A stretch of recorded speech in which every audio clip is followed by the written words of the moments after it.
الحمد لله رب العالمين حمدا يوافي نعمه ويكافئ مزيده. يا ربنا لك الحمد كما ينبغي لجلال وجهك وعظيم سلطانك. سبحانك لا نحصي ثناء عليك كما أثنيت على نفسك. فلك الحمد حتى ترضى ولك الحمد إذا رضيت ولك الحمد بعد الرضا. وأشهد أن لا إله إلا الله وحده لا شريك له شهادة يعرب بها اللسان أما تضمنه الجنان من التصديق بها والإذعان. وأشهد أن سيدنا محمدا العبد الصادق في قوله وفعله المبلغ عن الله ما أمره بتبليغه من فرضه ونفله. عبد أرسله الله للعالمين بشيرا ونذيرا. اللهم فصل وسلم على سيدنا محمد طيب القلوب ودوائها وعافية الأجسام وشفائها ونور الأبصار وضيائها وقوت الأرواح وغذائها وعلى آله وصحبه أجمعين. أما بعد فيا أيها الناس اتقوا الله حق تقاته ولا تموتن إلا وأنتم مسلمون. وقال تعالى فإذا فرغت فانصب wa ila rabbika farghab. Hadirin sidang Jumat yang menjadi pilihan Allah untuk menghadirkan kita dengan rahmat dan kasih sayangnya, sehingga kita hamba-hamba yang banyak salah tapi tetap diizinkan untuk bersimpuh di hadapannya, untuk bersujud menyembah kepadanya. Artinya kita adalah pilihan Allah. Dan ingat, setiap ibadah yang kita lakukan ini adalah pelantara untuk sama-sama yang kita kejar dalam satu titik, yaitu keridhaan Allah. Apapun ibadah yang kita lakukan, puasa, taraweh, sholat Jumat, baca Al-Quran, ini pelantara semuanya. Yang tujuan daripada pelaksanaan itu untuk mendapat satu keridhaan Allah, yang Allah subhanahu wa ta'ala menjelaskan waridwanun minallahi akbar. Dan keridhaan dari Allah subhanahu wa ta'ala lebih daripada segala-galanya. Karena ada makhluk yang dia beribadah kepada Allah, bahkan dikatakan tidak ada tempat di sorga kecuali makhluk ini sudah ibadah kepada Allah, tapi hasilnya tidak menyampaikan kepada keridhaan, akan tetapi makhluk ini dilaknat oleh Allah sampai hari kiamat, yaitu iblis. Banyak dia beribadah kepada Allah, tapi ibadah tidak mengantarkan dia ke dalam keridhaan Allah. Hadirin rahimakumullah, maka seorang ulama, ada beliau mengatakan la an udkhilan nar wa huwa radin anni ahabu ilayya min an udkhalal jannah wa huwa sakhitun anni. Sampai seorang ulama mengajarkan kepada kita betapa pentingnya mencari keridhaan Allah. Beliau mengatakan, apabila aku dimasukkan ke dalam neraka tapi dalam keridhaan Allah, Allah ridho kepada saya, itu saya lebih suka daripada saya dimasukkan ke dalam sorga tapi Allah murka kepada saya. Karena inti azab yang sebenarnya adalah kemurkaan Allah. Sementara di dalam neraka pun nanti di sana ada makhluk-makhluk Allah seperti malaikat atau makhluk-makhluk sebagai yang memberikan siksaan atau hukuman. Mereka tidak terbakar karena mereka mendapat keridhaan Allah subhanahu wa ta'ala. Maka dari itu Kalau kita tahu apa tujuan kita di dalam melaksanakan ibadah, mencapai keridhaan Allah yang tentunya juga adalah kenal kepada Allah Subhanahu wa taala sebagaimana yang Allah Subhanahu wa taala jadikan asal daripada penciptaan kita, wa ma khalaqtul jinna wal insa illa liya'budun. Tidaklah aku ciptakan jin dan manusia kecuali untuk menyembah kepadaku, ay ya'rifun, dalam tafsirnya dijelaskan yaitu untuk kenal kepadaku. Jadi bukan sekedar ibadah menyembah, tapi tujuan daripada ibadah itu akan melahirkan kenal kepada Allah. Kalau seorang sudah mendapat rasa kenal kepada Allah, maka ibadahnya pun mendapat kenikmatan.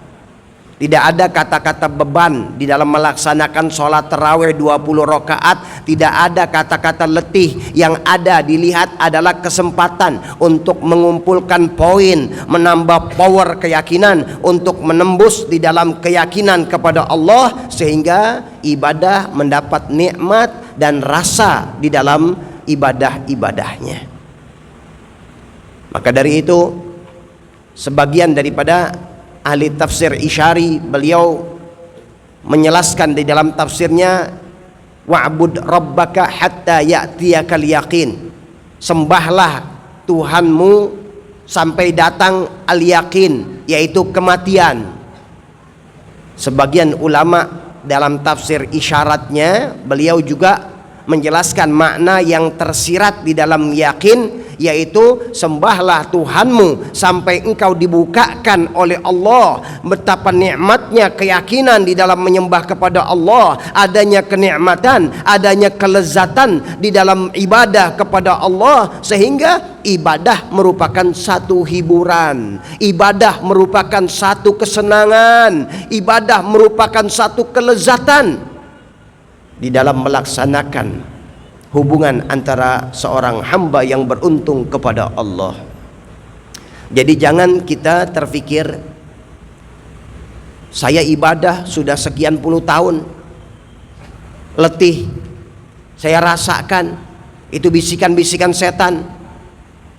Apa iya saya ini sudah umur sekian puluh tahun terus ibadah, tidak ada liburnya? Tidak merasa bahwa merasa bahwa ini adalah satu beban? Iya, karena dia tidak memahami makna daripada ibadah yang hakikatnya adalah jembatan untuk sampai kepada satu kenikmatan. Apabila dia sudah finish mendapatkan satu kenikmatan itu, maka ibadah akan terasa nikmat dan lezat, bahkan hiburan yang istimewa. Banyak daripada ulama, diantaranya seorang ulama mengatakan, 2 rakaat yang aku lakukan di waktu malam itu aku mendapatkan kenikmatan, kelezatan lebih daripada yang aku dapatkan ketika aku menjadi pengantin baru. Hadirin rahimakumullah, kita ambil khususnya di bulan Ramadan ini power lebih besar. Power dibukakan, wasilah pelantara untuk dibukakan kenikmatan, kelezatan di dalam ibadah ini lebih besar dibanding bulan-bulan lainnya. Maka ketika kita melaksanakan ibadah, ingat kita sedang mengumpulkan poin. Kita sedang mengumpulkan poin untuk menambah power di dalam keyakinan, kekuatan, keimanan kepada Allah. Sehingga berapa banyak kita lihat orang-orang yang tua, kalau kita lihat jalannya sudah susah tapi ibadahnya masih enak dilihat, rajin dilakukannya. Kenapa? Sudah mendapat satu percikan di dalam kenikmatan ibadah. Apabila kita tahu ini tujuan ibadah, sholat Jumat ini pelantara, maka yang kita kerjakan selalu kita semangat di dalam mencari satu titik keridhaan Allah untuk mendapat kenikmatan di dalam melaksanakan ibadah. Mudah-mudahan Allah Subhanahu wa taala bukakan hati kita, Allah Subhanahu wa taala bukakan sanubari kita, sehingga kita mendapat merasakan sebagaimana yang Allah telah bukakan kepada orang-orang saleh, kepada yang Allah bukakan kepada para aulia, kepada para ulama yang istimewa. Maka ya Rabbi, bukakan kepada kami percikan-percikan keindahan di dalam munajat, merasa dan mendapat kelazatan di dalam meminta, memohon kepadamu bi rahmatika ya arhamar rahimin, ya arhamar rahimin, ya arhamar rahimin. Ibadallah, Allah Subhanahu wa taala yaqul wa biqaulihi al-muhtadun Bismillahirrahmanirrahim Inna a'tainakal kautsar fashalli li rabbika wanhar inna syani'aka huwal abtar. Barakallahu li wa lakum bil Qur'anil azim wa nafa'ani wa iyyakum minal ayati wa dzikril hakim wa taqabbala minna tilawatahu innahu was-sami'ul 'alim fastaghfiru innahu huwal ghafurur rahim.